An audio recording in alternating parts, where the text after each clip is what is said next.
안녕하세요. 우즈라이크입니다. 네, 목소리 들으시자마자 아셨겠지만 오늘은 저희 대면 녹음을 하고 있습니다. 네, 정말 거의 한 2주 만에 대면 녹음을 하는 것 같은데 다행히 시국이 조금 좋아져서 저희가 모여서 녹음을 할 수 있게 됐지만 여전히 불안한 시국이니까 모두 건강 조심하시길 바라고요.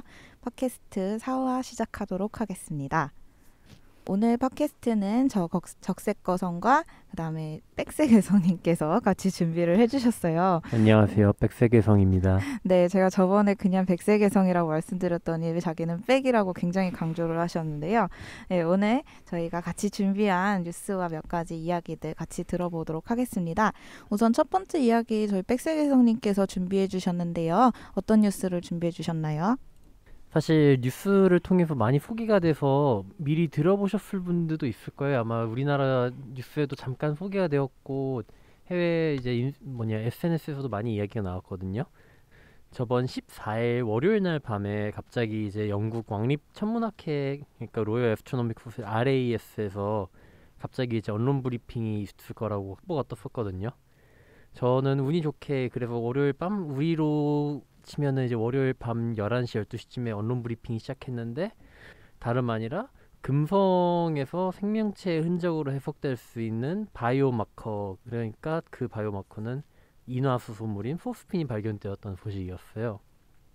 사실 이게 나왔을 때 사람들이 많이 놀랐던 게 저희가 여태까지 이제 외계에서 생명을 찾는 이야기를 할 때 보통 보던 게 들어보신 분들은 알겠지만 보통 화성에서의 물 아니면은 이제 목성의 위성이나 토성의 위성인 엔셀라두스 이런 타이탄 엔셀라두스 같은 위성에서 물을 찾거나 해서 생명이 있지 않을까 이런 식으로 많이 이야기했는데 전혀 예기치 못한 금성에서 이야기가 나왔기 때문에 놀라운 소식이었어요. 그래서 이날 발표는 이제 카디프 대학의 제인 그리브스 교수님이 이끄는 팀에서 나왔는데 이분들이 했던 일은 금성의 대기에서 전파로 관측을 했습니다. 그래서 하와이에 있는 제임스 클라크 맥스웰 망원경 JCMT 망원경으로 1, 2mm 파장 정도의 전파로 금성을 관측했더니 금성의 대기에서 포스핀이 전파를 흡수하는 신호를 발견했었어요. 근데 이 포스핀이라는 물질이 왜 특이하냐면은 지구에서는 보통 이 포스핀을 만들려면은 산업적인 용도로 인위적으로 화학 반응을 일으키거나 아니면 보통 산소가 없는 화산지대 같은 곳에 혐기성 미생물들이 만들어내는 물질이기 때문에 흔히 볼 수 있는 물질이 아니거든요. 그런데 이 팀은 이거를 발견하고 이게 진짜인지 확인하기 위해서 칠레에 있는 알마, 아타카마 라지 밀리미터 어레이라는 망원경으로 다시 한번 확인해 보니까 실수로 나온 게 아니라 정말로 금성의 대기에서 포스핀에 의한 신호를 확인할 수가 있었던 거죠. 그래서 이거를 바탕으로 이제 다른 팀들의 이제 같이 교차 작업 확인해봤는데 이제 히데오 사가와 교수가 교토대학에서는 이제 금성의 대기에 대한 모델을 바탕으로 이 관측값을 비교해 보니까 대충 20퍼빌리언 정도의 포스핀이 있다는 거를 계산할 수가 있었거든요. 근데 이 20퍼빌리언, 그러니까 10억분의 20 정도의 포스핀이 있다는 거는 상당히 놀라운 일이었던 게 이걸 이제 MIT 팀에서 또 계산을 해봤더니 그 이제 금성의 대기에서 뭐 화산 반응이라던가 아니면 표면에서 태양으로 인한 반응, 그 다음에 아니면 표면의 무기질이 반응하는 등에서 반응을 해서 만들어내더라도 현재 우리에게 알려진 자연적인 반응으로는 저 양의 1000분의 1도 만들기가 힘들다는 계산이 나왔거든요. 그리고 이제 또 재밌는 게 그 얼마 전에 MIT 다른 팀에서 클라라 실바 박사님이라는 분이 얼마 전에 이 연구와는 별개로 그 저희가 이제 우주에서 외계 생명체를 찾을 때 저희는 일반적으로 우리가 알고 있는 익숙한 생명체들의 흔적만 찾았지만 기존에 우리가 알고 있는 익숙한 생명체가 아니라 혐기성 미생물, 그러니까 산소를 없는 환경에서 주로 사는 미생물을 찾을 때에서 포스핀을 이 바이오 신호로 착용하는 연구를 독립적으로 진행하고 있었는데 이분이 독립적으로 했던 연구에서 이야기하는 포스핀이 금성에서 딱 나와버린 거죠. 그래서 금성에서 이렇게 나왔다는 게 무척 놀라운 게 이제 아시다시피 금성 같은 경우는 지구보다 훨씬 더 뜨거운 환경이거든요. 그 금성의 표면 같은 경우는 황산으로 뒤덮여 있고 고온 고압의 환경이기 때문에 보통 저희가 생명을 찾을 때 화성이나 목성이나 토성의 위성을 봤던 이유는 금성이 너무 뜨겁고 황산투성이기 때문에 도저히 생명이 살지 않을 거라는 생각을 했었기 때문에 금성을 기대를 하지 않았던 건데, 이번에 금성에서 포스핀이 발견되고, 이 포스핀이라는 게 생명 활동이 아니면은 쉽게 설명되지 않는 정도의 양이 발견이었기 때문에 매우 특별한 발견이라고 할 수가 있어요. 사실 저희가 이 기존에 발견하면서 바이오 신호로 알아봤던 화성의 메탄, 아니면은 뭐 유로파나 엔셀라두스에서의 액체 상태의 물 정도는 그 좋은 바이오 신호긴 하지만, 사실 메탄이나 물 같은 경우는 생명체가 있을 수 있는 환경에 관련되는 요소긴 하지만 꼭 생명체가 아니더라도 메탄이나 물은 자연상에 존재할 수가 있거든요. 그런데 이제 포스핀 같은 경우는 생명체 개입 없이는 포스핀이 이 정도의 양이 존재한다는 게 설명하기 어렵기 때문에 포스핀이 바이오마커로서 매우 중요하다고 할 수 있습니다. 그래서 아직 이 정도의 발견을 가지고 금성에서 생명체가 살고 있다라고 호들갑을 떨 수도 있긴 하고, 약간 언론에 그렇게 얘기를 하긴 하지만, 사실 아직 거기까지는 아니지만 저희가 여기까지 말할 수 있는 거는 금성에서 생명체가 있을 수도 있고 생명체 반응으로 생긴 것 같은 화학물질을 발견했다 정도까지 이제 확실히 얘기할 수가 있거든요.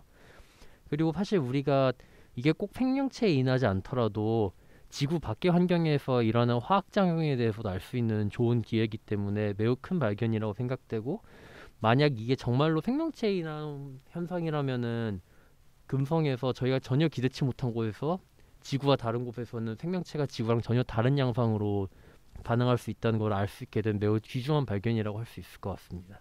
이로 뒤에 이어질 후속 연구가 더 기대되긴 하는데, 매우 재미있고 그리고 기대치 못한 곳에서 일어났던 발견이기 때문에 많은 관심이 쏟아지고 있어서 아마 후속 계속 관련된 연구 소식이 들려올 것 같습니다. 네. 되게 그 말씀해주신 것도 저도 뉴스를 봤거든요. 이거 그 정말 말씀해주셨던 것처럼 기대하지 않은 곳에서 일어났던 뉴스였기 때문에 굉장히 당황을 했었는데, 이게 어떻게 보면은 그 금성에서 이제 발견된 게 아까 말씀하셨지만 이론적으로 계산했을 때 자연적으로 만들어질 수 없는 양이라고 하셨잖아요. 네. 그러면 우리가 지금까지 금성에 탐사선을 꽤 보냈잖아요. 인류가 탐사선을 꽤 보냈으면 지구에서 어쩌다 미생물이 이렇게 그 같이 탐사선을 통해서 갔을 때 그러한 미생물이 그 탐사선을 통해서 실려갔던 게 살아남아서 거기서 발견될 수 있는 그런 가능성도 있지 않을까요? 사실 뭐 그것도 충분히 저희가 나사에서 그 조심한 것 중에 하나가 우주 방역. 그러니까 우주 방역이라는 개념이 옛날 6, 70년대부터 있었거든요. 네. 이 우주 방역이라는 게 그 저희가 사회적 거리두기 하는 네. 것처럼 다른 행성과 거리두기 이런 걸 예전부터 해왔었어요. 예를 들면 아폴로 11호 우주로 달에 갔던 우주인들이 처음에 이제 달에 갔다가 다시 지구에 도착해서 그 탐사선이 이제 바다에 둥둥 떠다니는 걸 미 해군 함정이 처음에 이제 건져냈을 때 그 사람들이 바로 집으로 간 게 아니라 그 사람들 특수 금고안에 네, 가둬두고 격리됐죠. 방역을 격리시켰었거든요. 네. 그러니까 그때만 해도 달 세균이라는 게 있을 수도 있다는 그런 생각을 했었고, 그다음에 한 십몇 년 전에 갈릴레오 탐사선이 목성을 보고 있었을 때 갈릴레오 탐사선을 일부러 목성으로 추락을 시켰거든요. 궤도를 계산해서. 그 이유가 만약에 유로파 같은 곳이 저희가 생명이 있을 수도 있다고 생각하는데 거기에 저희 탐사선이 그쪽으로 추락하게 된다면은 거기 생명체를 오염시킬 수 있다. 그러니까 반대로 우리는 외부 미생물을 우리가 받아들인 것도 조심하지만 반대로 우리가 그쪽 오염시키는 것도 조정을 하기 때문에 그런 식으로 우주 방역 개념이 계속 있어 왔었어요. 다만 이제 소련에서 그 처음에 이제 금성을 탐사선을 보낼 때 그 부분까지 신경을 썼을지는 모르겠어요. 왜냐면은 처음에 그때 탐사선을 보냈을 때 보내자마자 몇 분도 안 돼서 망가져 버릴 정도로 금성이 매우 그 극산성의 고온 환경이었기 때문에 사실 그 당시에만 해도 거기서 생명체가 살아남을 수 있을 거라는 건 기대도 못했거든요. 네. 근데 이번 발견에서 이제 나온 이야기들 중에 하나가 그 금성의 표면 같은 경우는 이제 생명체가 살기가 정말 힘들 정도로 고온 황산의 환경이지만 저희가 이번에 과학에서 보통 과학자들이 예상하고 있는 게 금성의 중위도 지역의 대기에서는 온도가 한 30도 정도밖에 안 되거든요.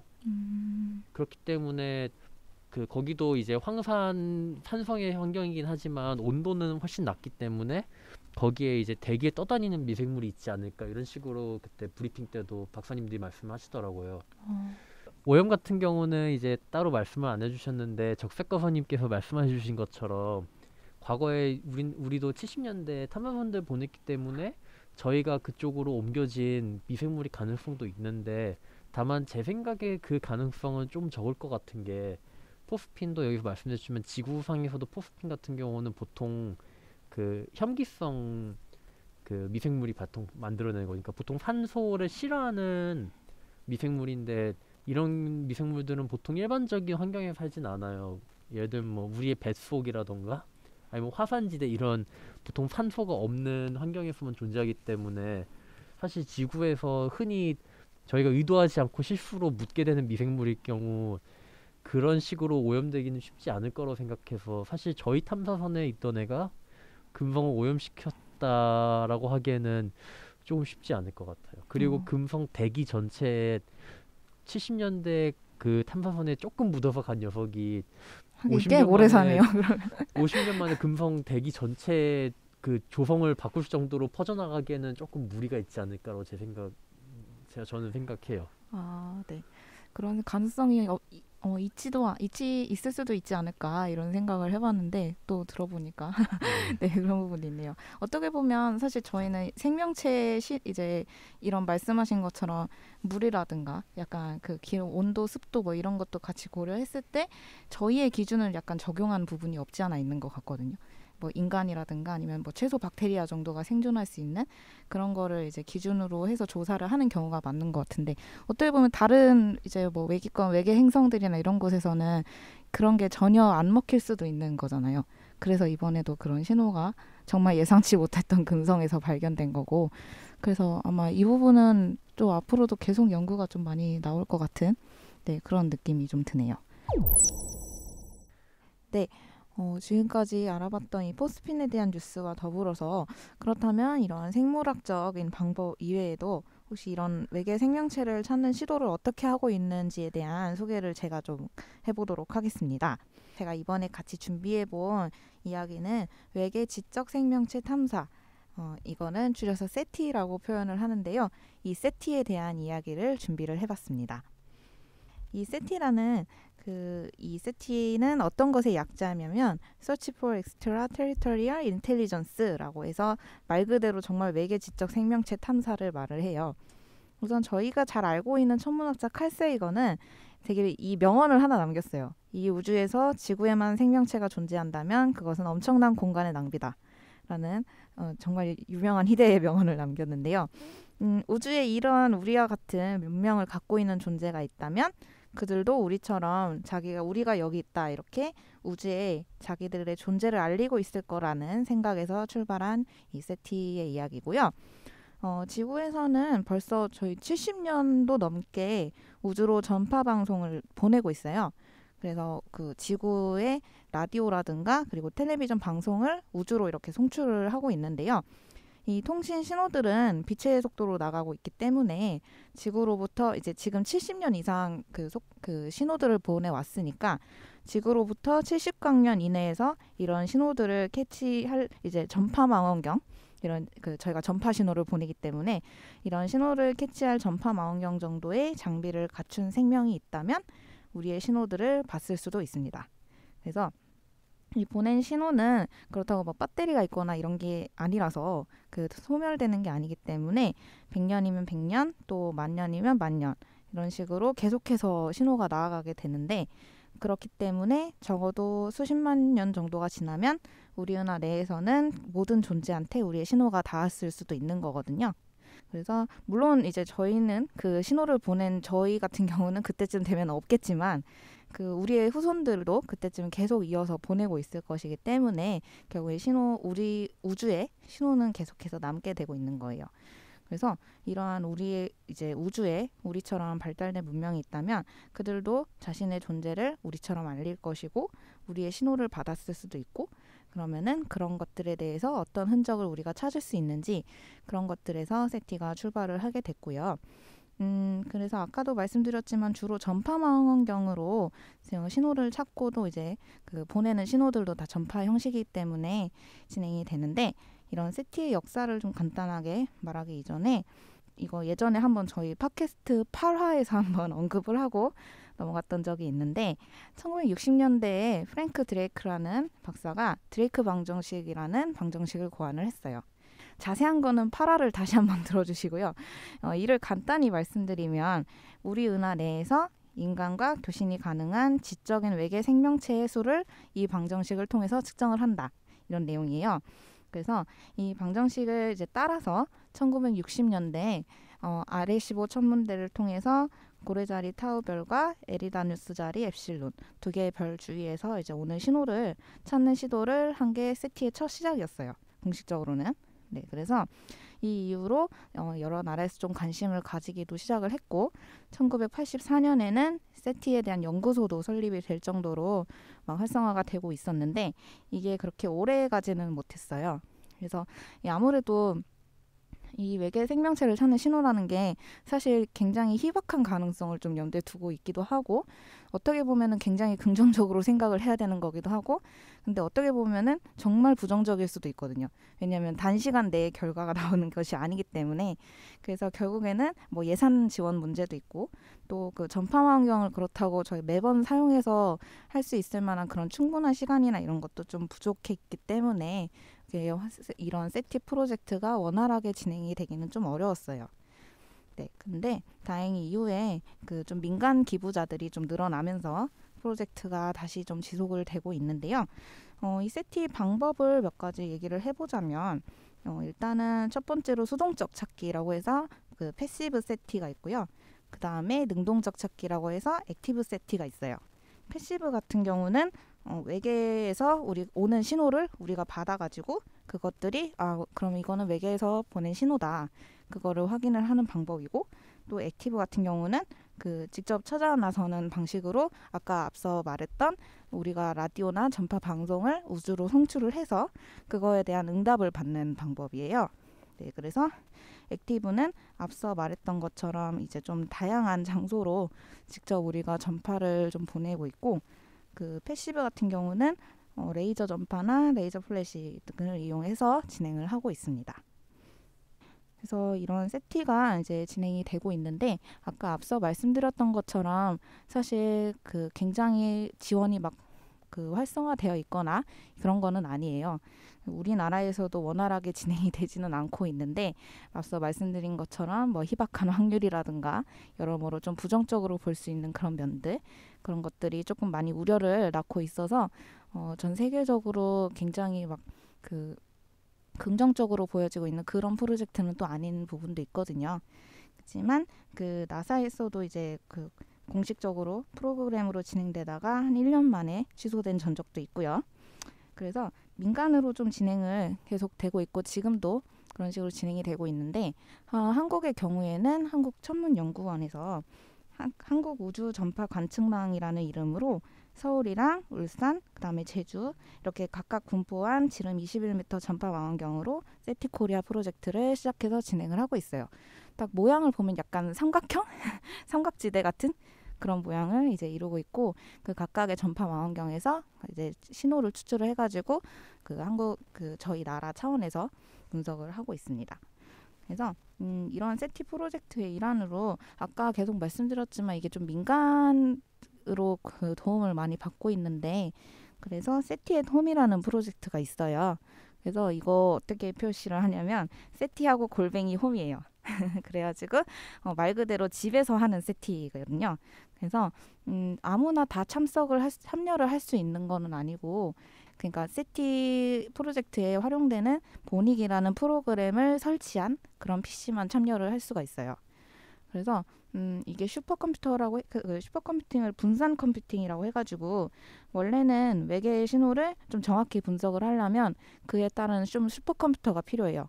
기능이 좀 많이 갖춰진 컴퓨터가 필요한데, 이런 데이터를 좀 나눠가지고 여러 네트워크로 연결된 그 PC 안에서 각각 분석을 해가지고 나중에 데이터를 다시 합쳐서 받는, 그런 식으로 조금 약간 병렬 연결을 해가지고 프로젝트를 다시 이제 수행하는 방법을 말을 하는 건데요. 간단하게 절차를 좀 간단한 절차를 말씀을 드리면 이 프로젝트를 하려면 그 아까 말씀드린 보닉이라는 소프트웨어를 PC에 우선 설치를 하고 그 다음에 이 프로젝트에 필요한 정보는 먼저 RS15 천문대에서 수집을 하면은 그거를 UC 버클리에서 데이터를 각각 나눠서 이 프로그램이 설치된 PC로 이렇게 전송을 해줘요. 그러면은 그 PC는 데이터를 받아서 분석을 하고 다시 UC 버클리로 보내면은 거기서 이제 취합해가지고 분석된 결과를 다시 보내는 그런 방식으로 진행이 됩니다. 네, 그래서 이런 좀 분산된 컴퓨팅을 진행을 하면서 세티 프로젝트를 계속 하고 있는데 아무래도 아까 이제 포스핀에 대한 뉴스도 그랬지만 여러모로 굉장히 다양한 방법으로 저희가 외계 생명체에 대한 연구를 하고 있어요. 네, 그래서 이게 뭐 말씀드렸지만 단기간에 나올 수 있는 결과는 절대 아니에요. 아까 뭐 뉴스도 그렇지만 굉장히 오랜 시간을 좀 요하는 연구들이기도 하고 또 이 연구들이 언제 또 갑자기 엎어질지도 모르는 거고, 네, 그러다 보니까 어떻게 보면은 굉장히 좀 베팅을 하고 있는 것일 수도 있어요. 네, 정말 이게 그래서 좀 비관적으로 보는 사람들 눈에는 아니 어차피 바로 못 찾을 거 왜 그렇게 매달리냐 이렇게 할 수도 있는 네, 그런 것들이긴 하지만 이게 결과적으로 봤을 때는 우리 인간이 어떻게든 우주에 호기심이 있어서 진행을 하는 것들의 일환이잖아요. 모든 것들이. 그래서 이러한 호기심이 계속 네, 계속해서 이런 연구들이 좀 이어지지 않을까. 그리고 또 이거 외에도 다른 다양한 방법들로 또 외계 생명체를 찾으려는 그런 노력이 이어지지 않을까. 이렇게 생각이 됩니다. 사실 세티도 그렇고 이제 우리가 이제 우주를 연구하면서 사실 아마 제일 인기가 많고 제일 근원적인 질문 중에 하나가 우주에 우리뿐인가 이 질문인 것 같아요. 사실 생명체를 찾으려는 노력은 여러 형태로 있었고 약간 접근하는 방식은 다르지만 뭐 이제 바이오마커를 찾는다거나 아니면 지구랑 비슷한 환경의 행성을 찾는다거나 사실 그래서 70년대, 80년대 이제 조금 그 시절에 많이 했던 세티에 비해서는 조금 요새는 방향이 많이 바뀐 것 같아요. 그렇죠. 그러니까 이제 화학적으로 분석해서 이제 그 생명체의 흔적을 찾는 게 이제 바이오마커 쪽이겠고 아니면 지구랑 비슷한 행성을 찾는 게 외계 행성이 사실 80년대만 해도 그게 불가능한 일이었는데 지금은 이제 그게 가능해졌다 보니까 그쪽으로 사실 조금 방향은 많이 바뀌어진 것 같긴 하거든요. 네. 그리고 사실 세티 같은 경우는 이제 전제 조건 중 하나가 지적 생명체잖아요. 네, 굉장히 그게 좀 큰 전제 조건이겠네요. 예, 그렇죠. 저희가 전파를 쏘고 그쪽에서도 우리에게 다시 전파를 쏴줄 수 있을 정도로 문명이 네, 발달해야 발달된 되니까. 지적 생명체이기 때문에 물론 인간이 우리 말고도 미생물이라도 찾아내면 되게 대단하긴 하겠지만 사실 미생물보다 ET를 찾는 게 더 재밌긴 하겠죠? 그렇죠. 그리고 아마 그게 더 굉장히 그게 만약에 한번 그런 뉴스가 떴다 하면은 거의 몇 주 이상은 전 세계가 그 뉴스로 도배가 될 거예요. 아마 인류 역사상 가장 큰 발견이지 않을까 싶네요. 지적 네. 생명체 찾아내는 게. 네, 그렇죠. 말씀하신 것처럼 이게 진짜 미생물을 찾는 거랑 그 미생물이 발전하고 또 발달을 해가지고 지적 문명을 또 찾아내는 거는 어떻게 보면은 정말 많이 다른 차원의 문제이기는 하거든요. 그래도 이게 결과적으로는 어떤 방식으로든 생명체를 찾기 위한 노력의 일환인 거잖아요. 어떤 그렇죠. 방식으로든. 그래서 만약에 그런 어떤 미생물이나 박테리아 등을 찾아냈을 때 그러면 그 박테리아가 어떤 식으로 발전을 하게 될지 또 그런 어떤 환경을 만나서 진짜 우리 인류처럼 발전을 하게 될지 그런 것들에 대한 뉴스도 어떻게 보면 연구 결과로 생길 수도 있는 거고요. 그래서 그런 부분을 생각해 보면은 이거는 정말 약간 인간의 원초적인 호기심을 자극하는 그런 문제가 아닐까 그런 생각이 좀 듭니다. 네, 그러면은 지금까지 저희가 준비했던 이런 그 우주 외계 생명체에 대한 뉴스와 또 세티에 대한 이야기 한번 알아보셨는데요. 어떠셨을까요? 사실 제가 조금 전에도 말씀드렸지만 제 개인적으로는 이게 굉장히 인간의 원초적인 호기심을 자극한다고 생각하는데 물론 이런 것들에 관심이 없으신 분들도 계시겠지만 저희 우주라이크 팟캐스트를 들으시는 분들은 적어도 모두 관심이 있지 않으실까 이런 생각을 해보면서 오늘 코너를 또 마쳐보도록 하겠습니다. 지금까지 저희 우즈라이크 팟캐스트 들어주셔서 감사드리고요. 이 팟캐스트는 저희가 매번 그 에피소드 올릴 때도 같이 언급하고 있지만 저희 시립서울천문대와의 협업으로 진행되고 있다는 점, 네, 같이 다시 한번 감사 인사를 좀 드리고요. 저희는 또 다음 에피소드로 다시 돌아오도록 하겠습니다. 그때까지 모두 여전히 코로나 조심하시고 늘 건강 조심하시고요. 지금까지 대한민국 우주외교관 우즈라이크였습니다.